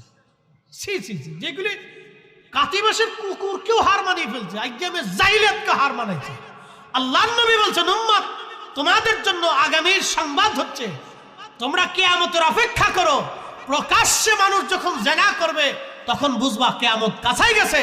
এখন বোঝা যাচ্ছে প্রকাশ্যে যখন নারী পুরুষরা পার্কে আরকে বারকে বেঞ্চে যেখানে সেখানে আর সমুদ্রের বিচে আর স্টেডিয়ামের মতো জায়গাগুলিতে কনসার্টে যখন প্রকাশ্যে নারী পুরুষ একসাথে নাচানাচি করে ঢালাঢালি করে তখন আর বুঝার বাকি নেই আল্লাহর নবী যা বলেছে 1450 বছর আগে এটাই ঠিক। কিয়ামত আসন্ন, আমরা পৃথিবীর শেষ প্রান্তে। এ সময় রাসূল কারীমের সুন্নাহকে যদি দাঁত দিয়ে কামড় দিয়ে ধরে রাখতে পারেন তাহলে 100 শহীদের সওয়াব আল্লাহ আমল নামে দিয়ে দেন। আপনি কল্পনা করতে পারবেন না, গা শির উঠবে যে কত হায়ার এডুকেটেড পারসন নারীরা বেহা হয়ে গেছে, কতটা নগ্ন অর্ধ উলঙ্গ। ভাবতে পারবেন যে এটা কি করে সম্ভব। তার লজ্জা শরম, কুত্তারও লজ্জা আছে। হুজুর কেমন বলতেছেন আপনি?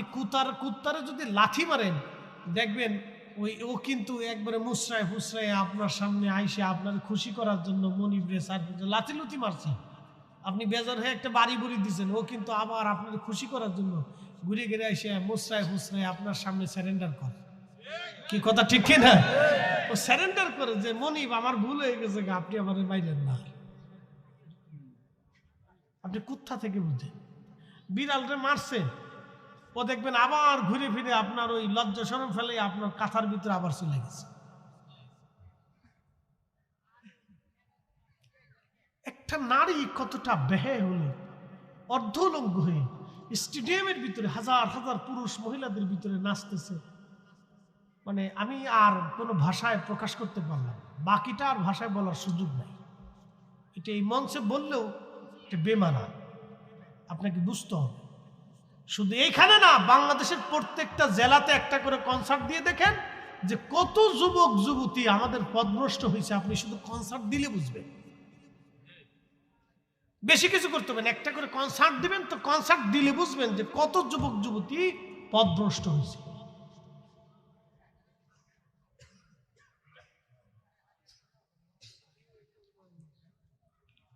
আহা, এই জন্য আল্লাহ বলছেন কাইফা তাকফুরুনা বিল্লাহি ওয়া কুনতুম আমওয়াতা, কি করে তোমরা আমি আল্লাহকে অস্বীকার করো অথচ তুমি নির্জীব ছিলে, নিষ্প্রাণ ছিলে। আল্লাহ কোরআনে বললেন ওয়া বাদাআ খালকাল ইনসানি মিন তিন, আমি মানুষের সৃষ্টির সূচনা করলাম মাটি থেকে, সুম্মা জাআলা নাসলাহু মিন সুলালাতিন মিন মাইন মাহিন,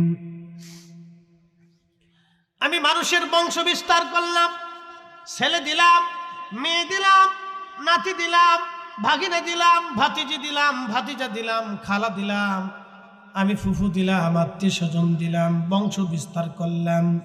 মিন সুলালাতিন মিন মাইন মাহিন, মানুষের নির্গত এক নির্যাস পানি থেকে আমি রব্বুল আলামিন মানুষকে তৈরি করলাম।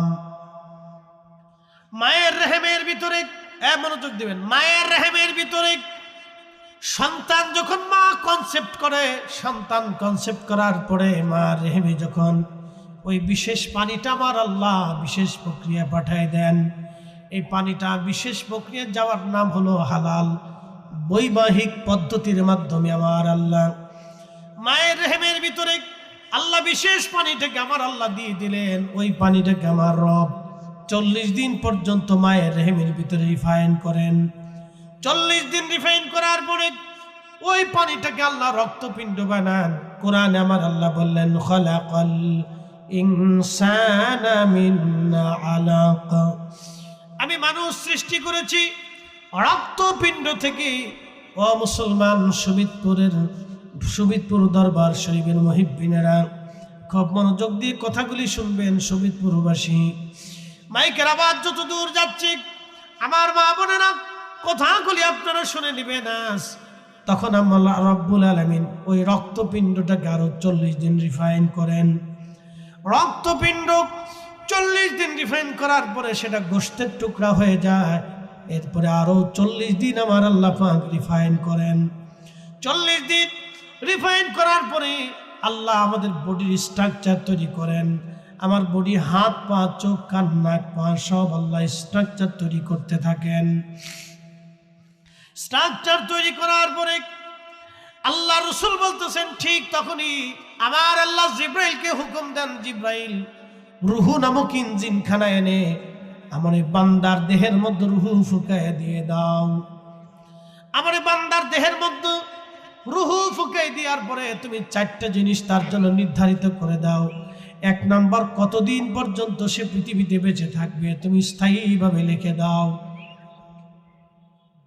2 নাম্বার, কি পরিমাণে সে রিজিক খাবে। একসাথে বলবেন আল্লাহু আকবার।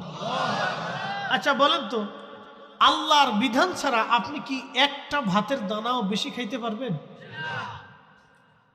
আজকে আমার জন্য তো অনেক প্রকারের খাবারের আইটেম করছে, কিন্তু আমি 1 পদ ছাড়া 2 পদ ছাড়া বেশি খাইতে পারিনি। সবই ডাক্তারের নিষেধ।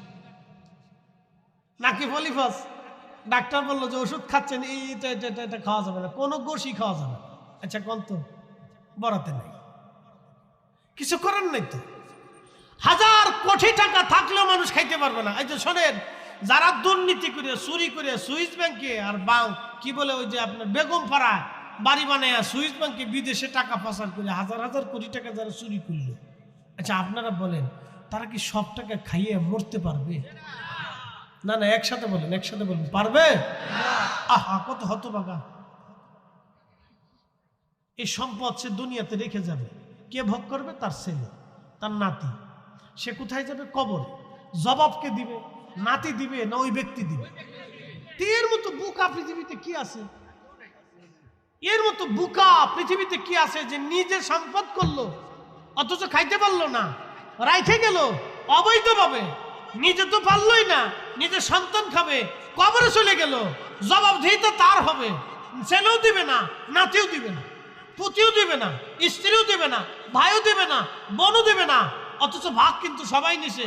সে শুধু একা নাই, আরো নেতাকর্মী যারা আছে সহযোগী তারাও ভাগ নিছে। কি কথা কর না কেন? তো কি হইল লাস্টে?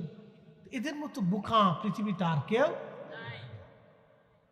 আপনি যদি খোলাফে রাশিদিনের জীবন দেখেন তা আপনার শরীর শিহরে উঠবে। আবু বকর সিদ্দিক ইসলামের প্রথম খলিফা, ওনার কাছে হঠাৎ করে এক মেহমান আসছে। তো উনি চেরাগ জ্বালাইয়া কাজ করতেছে। তো মেহমান ঢুকার পরে যখন সালাম দিলেন, আসসালামু আলাইকুম ইয়া আমিরুল মুমিনিন, তো ওয়ালাইকুম আসসালাম রাহমাতুল্লাহ, সালামের জবাব দেওয়ার পরে মেহমান ঘরে ঢুকলেন। সিদ্দিক আকবর সাথে সাথে বাতি নিভাই দিলেন, নিভাই দিয়ে আর একটা বাতি জ্বালাইলেন।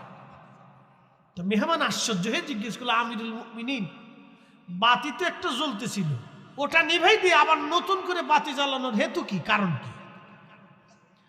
খলিফা জবাব দিলেন, মেহমান তুমি আমার নিজের মেহমান, আর আগে যে বাতিটা ছিল এই বাতিটা ছিল রাষ্ট্রীয় সরকারি কোষাগার থেকে আমার জন্য একটা বাতি বরাদ্দ, রাষ্ট্রীয় কাজের জন্য আমি বাতি ব্যবহার করতেছিলাম।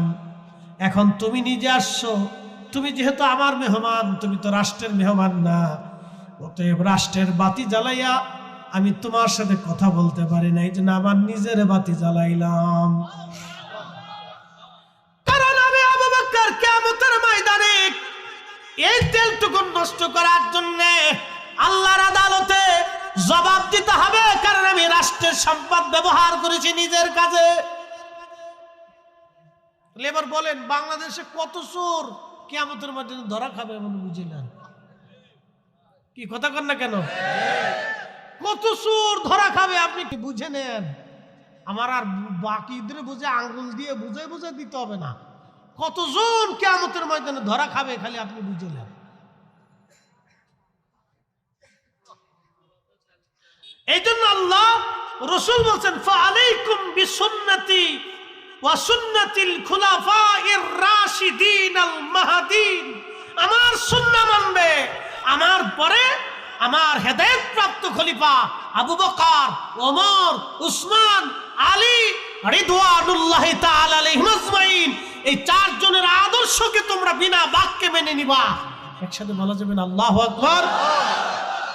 আচ্ছা বলেন তো, আমাদের ডিসি যিনি, তিনি যদি জুমার নামাজের খতিব হন, আমাদের এসপি যিনি, তিনি যদি জুমার নামাজের আর এক মসজিদের খতিব হন, আমাদের যিনি প্রধান জজ আছেন তিনি যদি এক মসজিদের খতিব হন, আমাদের যিনি ম্যাজিস্ট্রেট কোর্টের প্রধান ম্যাজিস্ট্রেট আছেন তিনি যদি একটা মসজিদের খতিব হন, আমাদের কিয়নো যদি একটা মসজিদের খতিব হন, তাহলে প্রত্যেক জুমাতে দাঁড়ায় দাঁড়ায় যদি তার সাপ্তাহিক হিসাব জনগণের কাছে বুঝাই দেন যে আজকে এই সপ্তাহে আমি এটা এটা এটা এটা করছি, এত টাকা সরকারের কোষাগার থেকে আসছে, আমি এই খাতে ব্যয় করে দিছি, 5 মিনিটে যদি উনি হিসাব বুঝাই দেন, তাহলে বাংলাদেশ তো সোনার বাংলাদেশ হবে না। যদি স্বর্ণের উপরে আরো কিছু থাকে তাহলে সেই বাংলাদেশ হবে। কিন্তু সমস্যা হয়েছে কি জানেন, আমরা 500 টাকা পাইলে রাতে ভোট চেঞ্জ হয়ে যায়। আমরা বালা না, 100 শেষ তা গেল, তাই তো হয়ে গেছে কাজ। তো 400 মাইনাস 400 মাইনাস। আর মানুষকে আলেমুলামা এটা দিয়ে কি করবে? আমরা যদি নির্বাচনে দাঁড়ায় যে কতজন আমরা গাইলেই হুজুরের আবার লোভ লাগছে, দেখো না ওয়াজ করে খায়, তো ওয়াজ করে খাইতেছিল, এটাই তো বালা। হুজুর আবার নির্বাচন করাইছে কি কথা কর না কেন? আর টাকা তো আমরা টাকা তো 2 নম্বর টাকা না, আমরা টাকা তো অনেক কষ্টের টাকা। তা আমরা তো পাবলিকের টাকা ঢুকে দিতে পারবো না। ধরু হুজুর পয়সা খরচা করতে আর না, এত খুশি করে লাভ নাই। বুঝতে পারছেন? আমি হাসতে হাসতে বলতেছি, কপাল আমরা, আমাদের কপালে আমরা নিজেরা জুতা দিয়ে পিটিয়েছি। কথা কর না কেন, জোরে বলে। আমরা নিজেরা আমাদের নিজেদের কপালে আমরা জুতা দিয়ে পিটিয়েছি। আল্লাহর দোষ দিয়ে লাভ নাই, আল্লাহর দোষ দিয়ে।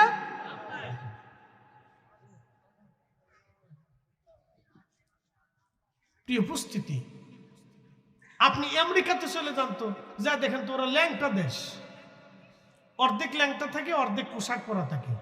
জীবনে কোনোদিন একটা দুর্নীতিগ্রস্ত লোকরে ওরা জীবনে ভোট দিবে না।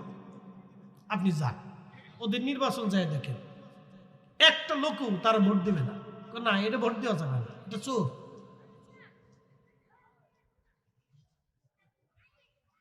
আর আমরা রাতে 100 টাকায় শেষ। এই জন্য আমরা আমাদের নিজে নষ্ট করছি। আল্লাহর দোষ দিয়ে লাভ নাই। কাম দিয়ে আল্লাহ তাল্লা দেন, আল্লাহকে কেমনে দিব? তুমি তো চাও নাই। এই জন্য আমাদেরকে বুঝতে হবে। প্রিয় উপস্থিতি, সুবিদপুরবাসী মনোযোগ দিবেন। আল্লাহ নবী ডাকতে বলতেছে, হে সাহাবীরা, প্রথম নাম্বার আল্লাহ লিখে দেন বান্দা কতদিন পর্যন্ত হায়াত পাবে, কোন জায়গা, কোন স্থানে, কখন, কোন জায়গা মারা যাবে। ওমা তাদরি নাফসুম বিআইয়ি আরদিন তামুত।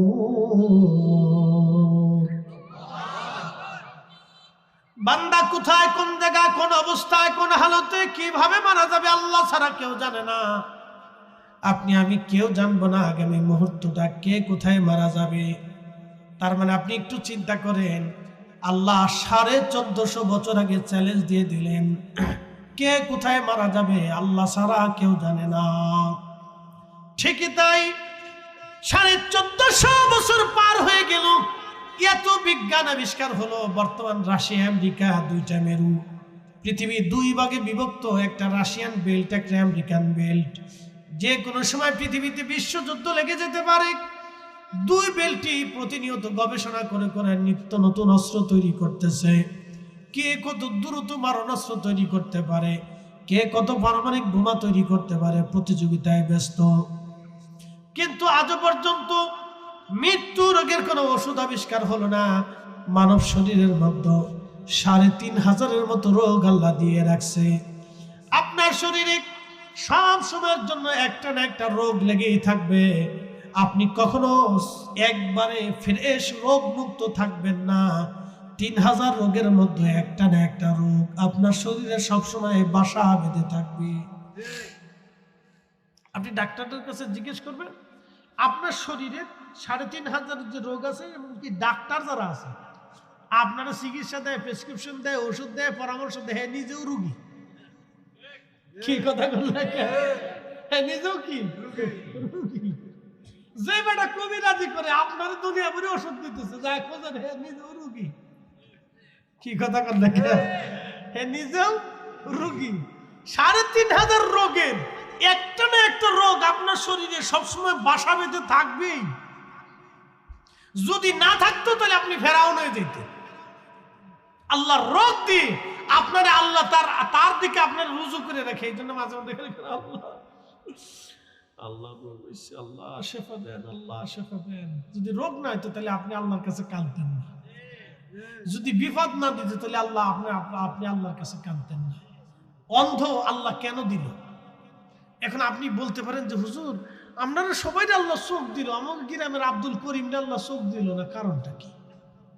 আল্লাহ কি তাহলে বেইনসাফ করলো? না, আল্লাহ বেইনসাফ করে নাই। আল্লাহ চোখ না দিয়ে সুবিদপুরের আব্দুল করিমের চোখে চোখ না দিয়ে, চোখে আলো না দিয়ে আল্লাহ সুবিদপুর আলাদেরকে দেখাইতেছে, দেখো যে আমি আল্লাহ অন্ধ বানাইতে পারি। কি কথা ঠিক কিনা?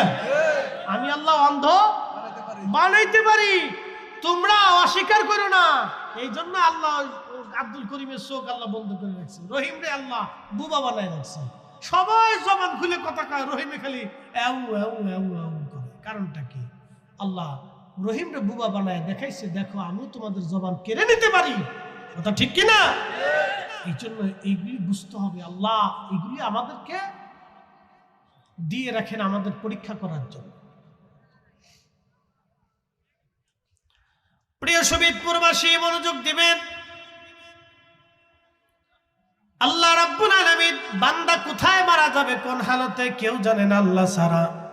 বিজ্ঞান এত উন্নত হলো, এত বিজ্ঞান আপনার উন্নত হলো, কিন্তু আজ পর্যন্ত মৃত্যু রোগের ওষুধ বানাইতে পারে নাই। কারণ এই কোরআনে 1450 বছর আগে আল্লাহ বলে দিলেন, কুল ইন্নাল মাউতাল্লাযী তাফিরুনা মিনহু ফাইন্নাহু মুলাকীকুম। হাবিব আমার আপনি বলে দেন, বন্ধু বলে দেন, মৃত্যু থেকে তারা পালায় পালায় পালায় পালানোর চেষ্টা করে, মরণ থেকে তারা পালায়। হাবিব আপনি বলে দেন, এই মরণ থেকে পালানোর কোনো রাস্তা নাই, মরণ থেকে পালানোর কোনো রাস্তা নাই। অবশ্যই একদিন মৃত্যুর কোলে তাকে যেতে হবে, অবশ্যই মালাকুল মউত তার সাথে দেখা করবে। মরণ থেকে পালানোর কোনো রাস্তা নাই, মরণ থেকে পালানোর কোনো রাস্তা নাই। 1450 বছর আগে কোরআন আল্লাহ বললেন। আচ্ছা বলেন, আজও পর্যন্ত কি একটা শব্দ মিথ্যা হয়েছে? না না, জোরে বলেন, জোরে বলেন, হয়েছে? না না, হয় নাই। আর কখনো কেউ প্রমাণ করতে পারবে না আল্লাহর কথা মিথ্যা। এই জন্য কোরআন আপনাকে যাহা নির্দেশনা দিয়েছে মেনে চলতে হবে, আল্লাহর বিধান মেনে চলতে হবে, আল্লাহর আইন মানতে হবে। বন্ধু খুব মনোযোগ দিয়ে শুনে যান। 3 নম্বর, আল্লাহ পাক বান্দার আমলনামায় লিখে দেন বান্দা কি পরিমাণে সম্মানিত হবে। আমার আল্লাহ বান্দার ওই 3য় নম্বরে জিবরাইল লিখে দেন। 4র্থ নম্বরে আল্লাহ লিখে দেন বান্দা বান্দা জান্নাতি নাকি জাহান্নামী।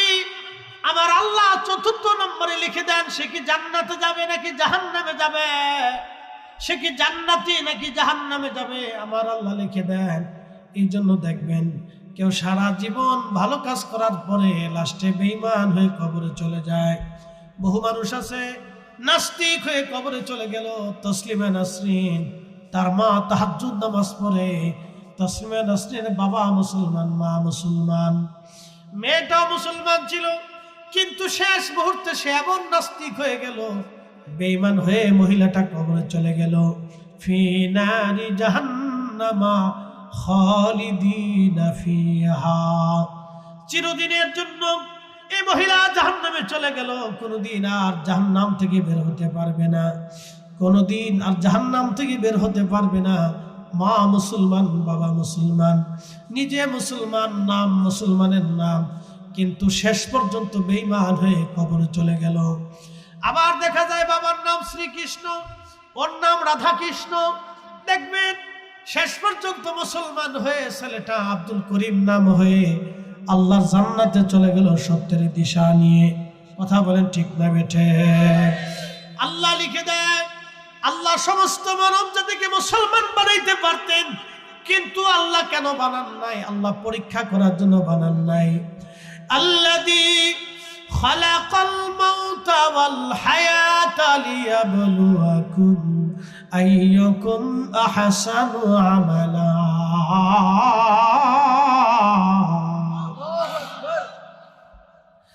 আল্লাহ ডাক দেখে হাবিব উম্মতকে জানাত, আমি মৃত্যু সৃষ্টি করেছি। মৃত্যু কে সৃষ্টি করছে?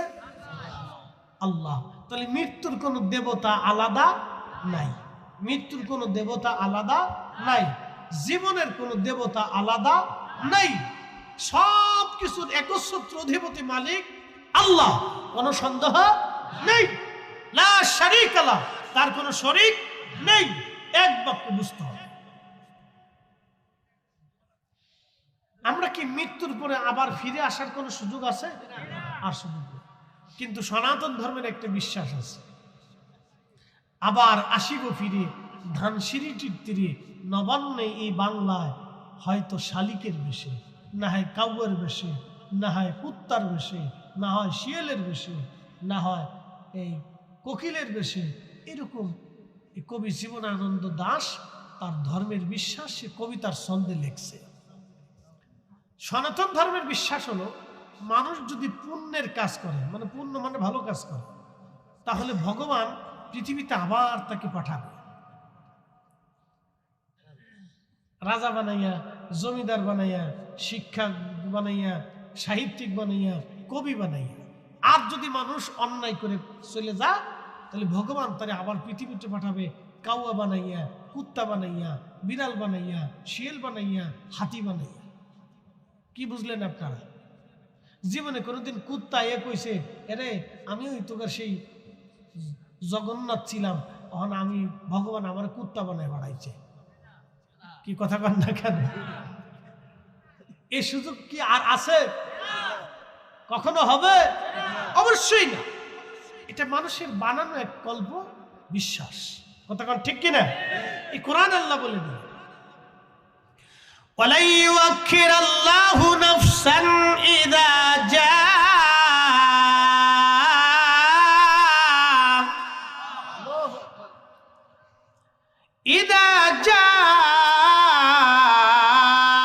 আজালুহা।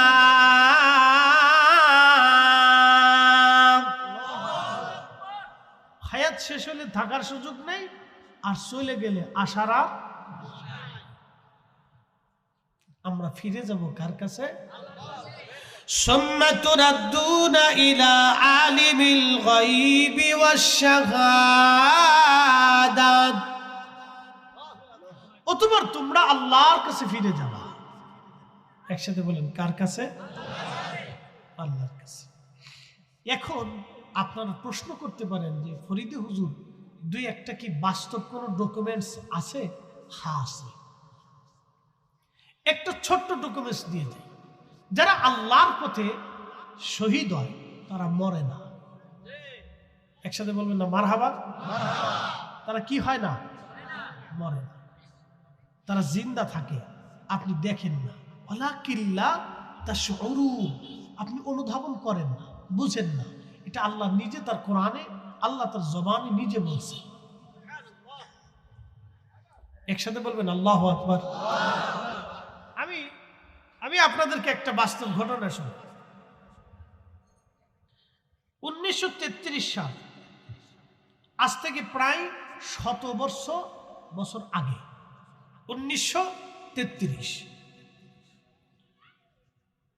ইরাকের দজলা নদীর পরে মহান রাসূলের দুজন সাহাবী কবর ছিল, একজন হুযায়ফা আর একজন আব্দুল্লাহ আনসারী রাদিয়াল্লাহু আনহু। দজলার তীরে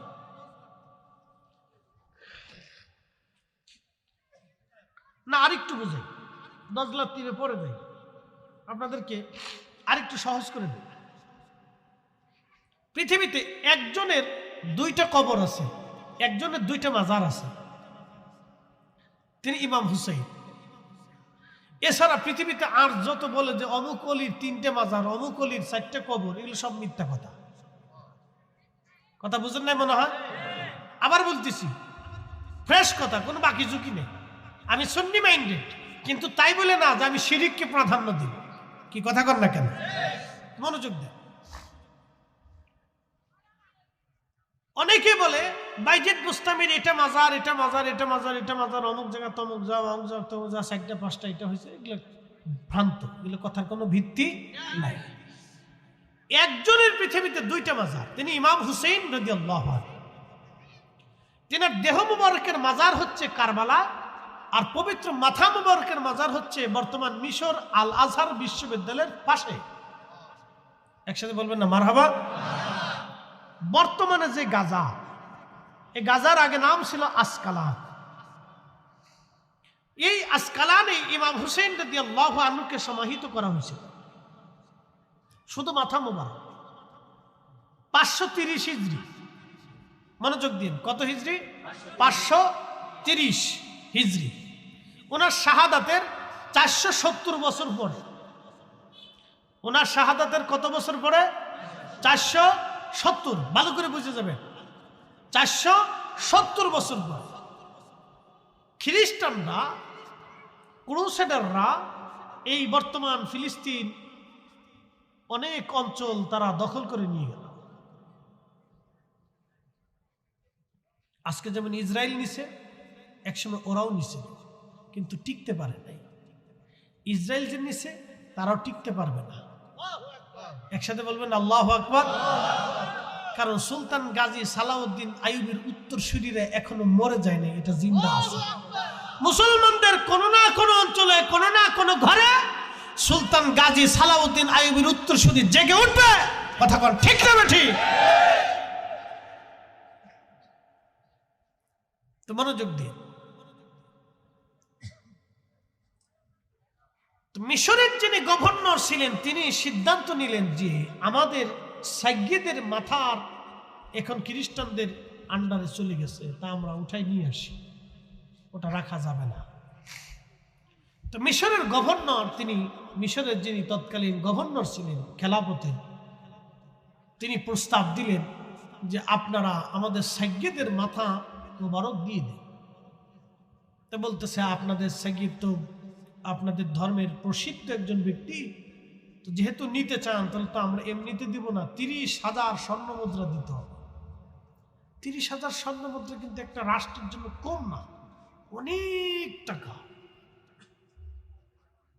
তো মিশরের গভর্নর তাতে রাজি হয়ে গেলেন যে ঠিক আছে আপনি 30,000 নিবেন, কিন্তু আমাদের সাইয়্যিদের মাথা আমরা নিয়ে আসবো। ঠিক আছে, নিয়ে যান, ওটা দিয়ে আমাদের কাজ নেই, টাকা লাগবে আমাদের।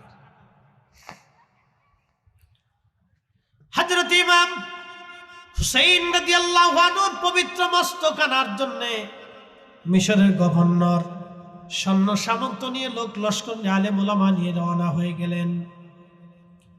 470 বছর পরে মাটি সরানোর পরে 470 বছর পরে দেখা গেল ঠিক যেইভাবে 470 বছর আগে ওনাকে সমাহিত করা হয়েছিল, ওনার পবিত্র মাথা ওই রকমই আছে।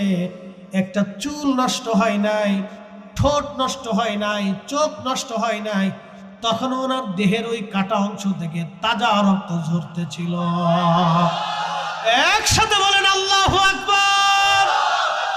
আল্লাহ আছে, একসাথে বলেন আল্লাহ আছে। এ কোরআন সত্য, একসাথে বলেন সত্য। বাল্লাহিয়া বাল্লাহিয়া, কোরআন বলছে বাল্লাহিয়া বাল্লাহিয়া ওয়ালা বাল্লাহিয়া, তারা জিন্দা জিন্দা জিন্দা জিন্দা ওয়ালা কিল্লা তাশউরুন, তোমরা অনুধাবন করো না, তারা জিন্দা।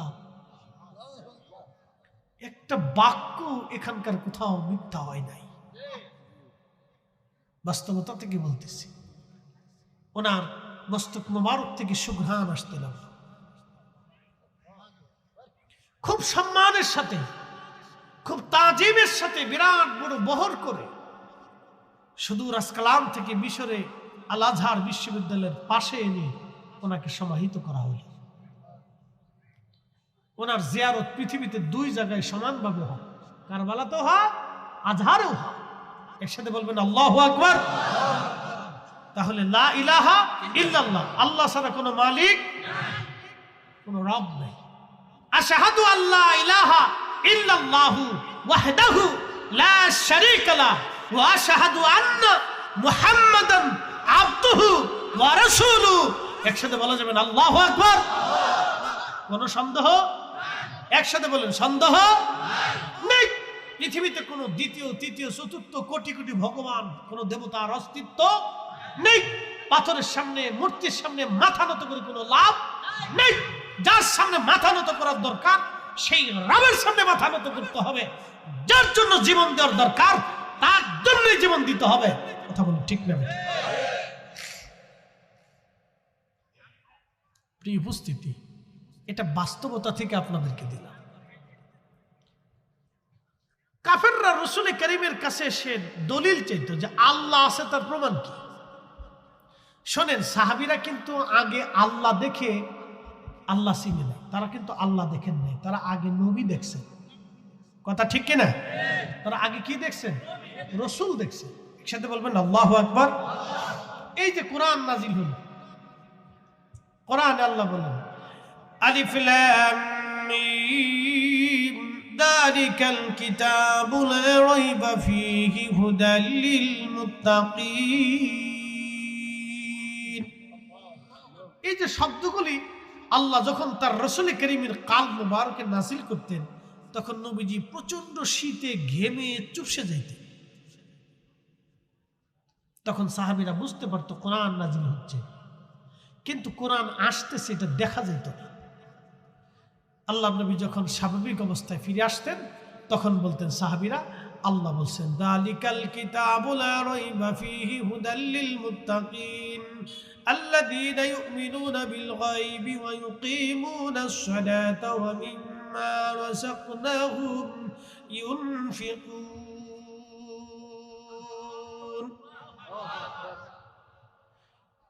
ঠিক সেই সময় কোন সাহাবী কিন্তু বলে নাই যে হুজুর আল্লাহ কোন রাস্তা দিয়ে কোরআন পাঠাইলো, আল্লাহ দেখলাম না, কোরআন দেখলাম না, আপনি বললেন এটা কোরআন, আপনি বললেন এটা আমার হাদিস, আমরা সাহাবীরা এটা মানতে পারি না। কোন সাহাবী একথা বলেন নাই। সাহাবীরা রাসূলকে 100% পিওর বিশ্বাস করতেন। কি কথা কর না কেন? কথা বলেন। আল্লাহর নবীকে 100% পিওর বিশ্বাস করতেন। রাসূল বলছেন কবরে আযাব হয়, সাহাবায়ে কেরাম বলছেন এটাই ঠিক। নবী বলছেন ফেরেশতা আছে, সাহাবীরা বলছে এটাই ঠিক। নবী বলছেন আমি জান্নাত জাহান্নাম ঘুরে দেখে আসছি মেরাজে, সাহাবীরা বলছে এটাই ঠিক। নবী বলছেন জান্নাত জাহান্নাম আছে, সাহাবীরা বলছে এটাই ঠিক। নবী বলছেন হাশরের ময়দান কায়েম হবে, সাহাবায়ে কেরাম বলছে এটাই ঠিক। নবী বলছে আগেও নবী আসছে, সাহাবায়ে কেরাম বলছে এটাই ঠিক। নবী বলছেন এটা কোরআন নাযিল হয়েছে, সাহাবায়ে কেরাম বলছে এটাই ঠিক। আমরা বলি ওটাই ঠিক। কথা ঠিক কি না? আমরা কি বলি? ওটাই ঠিক।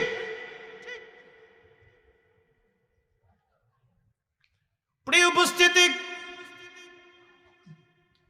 সাহাবায়ে কেরাম 100% পিওর ভাবে তার রাসূলকে মেনে নিতেন, বিশ্বাস করতেন, কোনো কথা তারা সন্দেহ করতেন না। যার কারণে কোরআনে যাহা যাহা আসছে সাহাবীরা বিনা বাক্যে মেনে নিয়েছেন। কিন্তু কোন কোন সাহাবী দিন কবুল করার আগে নবীজিকে বলতেন ইয়া রাসূলুল্লাহ আল্লাহ আছে কি করে বুঝবো, আপনি প্রমাণ সাবমিট করেন। যেমন মক্কার কাফেররা বলল, হে মুহাম্মদ সাল্লাল্লাহু আলাইহি সাল্লাম, তুমি যে আল্লাহর নবী এবং আল্লাহ আছে তার প্রমাণ কি? সেই সময় কাফেররা এই কথা বলার পরে নবীজি বললেন, ও আমার চাচা আবু জাহেল, ও উতবা, শাইবা, মুগীরা, আবু লাহাব, আপনারা কি প্রমাণ চান যে আল্লাহ আছে? বলো আকাশের চাঁদ যদি তুমি ইশারা দিয়ে দ্বিখণ্ডিত করে দেখাইতে পারো তাহলে আমরা মেনে নিব আল্লাহ আছে। আমরা এটাও মানব তুমি আল্লাহর নবী। তুমি আকাশের চাঁদ দ্বিখণ্ডিত করে দেখাও, আকাশের চাঁদ তুমি দ্বিখণ্ডিত করে দেখাও, আকাশের চাঁদ তুমি দ্বিখণ্ডিত করে দেখাও। আল্লাহর নবী বলেন হ্যাঁ আমি আকাশের চাঁদ দ্বিখণ্ডিত করে দেখাবো।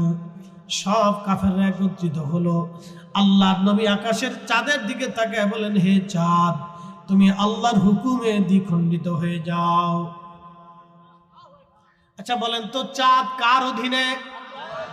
হুকুম দিলেন আল্লাহর নবী, তুমি আল্লাহর হুকুমে দ্বিখণ্ডিত হও।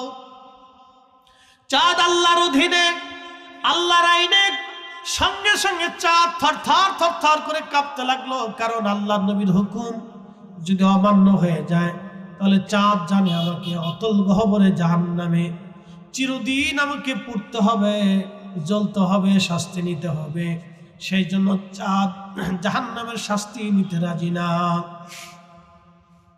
এই জন্য চাঁদ কাঁপতে লাগলো, কেঁপে কেঁপে দুই পাহাড়ের মাঝখান থেকে আলাদা হয়ে দুই পাহাড়ের দুই পাশে দুই টুকরা চাঁদ চলে গেল। ঠিক তখনই কাফেররা বলল, আবু জাহেল ডাকতে বলে, মক্কাবাসী, চাঁদের জায়গা চাঁদ ঠিক আছে, আমার ভাতিজা তোমাদের চোখের মধ্যে জাদু মারছে। আবু জাহেলের নসিবে নাই, শুধু ওরই নাই, ওর কথা যারা শুনলো তাদেরও। কত হতভাগা দেখেন। এই দৃশ্য দেখার পরেও একজন কালেমা থেকে বিমুখ হয়, তাহলে তাদের হৃদয় কত কঠিন ছিল। এটার নাম হচ্ছে মুজিজা, এটার নাম মুজিজা। আর আল্লাহর ওলিদেরকে আল্লাহ দেন কারামাত। যেমন হুজুর মাইনুদ্দিন চিশত আজমারি সানজারি রাহিমাহুল্লাহ পুরা আনা সাগরের পানিটা একটা লুটার ভিতরে এনে ওই সময় হিন্দু সনাতনীদের সাথে তিনি চ্যালেঞ্জ দিলেন। একসাথে বলবেন আল্লাহু আকবার। ওই সময় যদি উনি আনার পানি লুটার ভিতরে না আনেন, তাহলে হিন্দুদের জ্বালায় কিন্তু উনি আর ওই সময় পারেন না। এটা ওলিদের জন্য কারামত, আর নবী আলাইহিস সালামদের জন্য মুজিজা। এটা আল্লাহ প্রদত্ত, আল্লাহর পক্ষ থেকে আসে, সবাইকে আল্লাহ দেন। নবীদেরকে আল্লাহ মুজিজা এই জন্যই দিতেন, কারণ অনেক মানুষ ছিল যারা মুজিজা দেখতে চাইতো, যে তুমি যে নবী তার প্রমাণ কি, আল্লাহ যে আছে তার প্রমাণ কি। যেমন বাদশা জুলকারনাইন, পৃথিবীতে আল্লাহ 4 জনকে বাদশাহী দিছে, সারা দুনিয়ার বাদশা। একজন বাদশার নাম নমরুদ, আর একজন বক্তে নসর, আর একজন জুলকারনাইন, আর একজন হযরতে সুলাইমান। 2 জন মুসলমান, 2 জন কাফের। পৃথিবীর এমন কোন ইঞ্চি মাটি ছিল না যে ইঞ্চির মাটির বাদশাহী আল্লাহ তাকে না দিয়েছিলেন।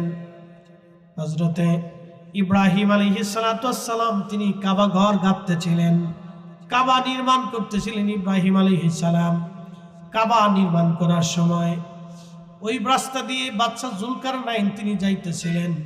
বাদশা জুলকারনাইন ডাক দিয়ে বলেন, আপনার নাম কি? বলে, আমার নাম ইব্রাহিম খলিলুল্লাহ। বলে, খলিলুল্লাহ কি? বলে, আমি আল্লাহর বন্ধু। বলে, আল্লাহ কে? বলে, তোমারও রব আমারও রব। আল্লাহর খলিল বলতেছে, জুলকারনাইন তোমারও রব আমারও রব। বলতেছে, ওনাকে কি দেখা যায়? বলে, না, তা দেখা যায় না। ধরা যায়? বলে, তাও ধরা যায় না।